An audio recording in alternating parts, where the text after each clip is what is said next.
ஜோதி அறக்கட்டளை தஞ்சாவூர் அப்படிங்கிற தனியார் தொண்டு நிறுவனத்திலிருந்து வரோம். அதுக்கு நாங்கள் சப்போர்ட் பண்ணோம் அப்படிங்கிறப்ப எங்கள் மூலியமாக நாங்கள் வந்து உங்களுக்கு இதை பண்ணிட்டு இருக்கோம்.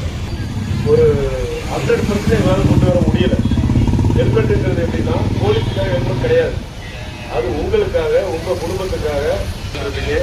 நீங்கள் மட்டும் போட்டால் பத்தாது, உங்கள் குடும்பத்தையும் நீங்கள் போட சொல்லணும். உங்கள் பிள்ளைகளாக இருந்தாலும் சரி, உங்கள் அண்ணனாக இருந்தாலும் சரி, தம்பியாக இருந்தாலும் சரி, அப்பா அம்மா யாராக இருந்தாலும் டூ வீலர் அப்படின்னு சொல்லியாச்சுனாலே ஆட்டோமேட்டிக்காக ஹெல்மெட் கைக்கு வரும்.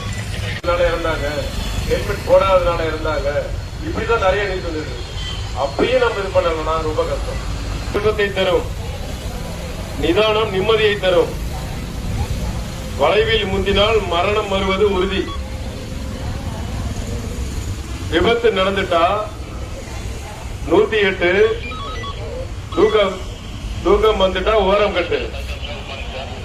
காரணம் ஓட்டுவோம், சிறப்புடன் வாழ்வோம், உரிமையுடன் ஓட்டுவோம். விதியை மதியால் வெல்லலாம், இது பழமொழி. சாலை விதிகளை மதித்தாலும் விதியை வெல்லலாம், இது புதுமொழி. 25 அப்படிங்கிறப்போ ஆட்டோவை ஹெல்மெட் வச்சிருக்காங்க. அப்படிங்கிறப்ப நாம எக்கான மொழி ஹெல்மெட் இல்லாம போக கூடாது. நாம மட்டும் இல்ல, இதுல ஒரு 50 பேர் இருக்கீங்க, இது 500 பேருக்கு போகணும், 500 பேர் 5000 பேருக்கு போகணும். தஞ்சாவூர்ல ஒரு ஆளு கூட ஹெல்மெட் இல்லாம பயணம் பண்ணக்கூடாது.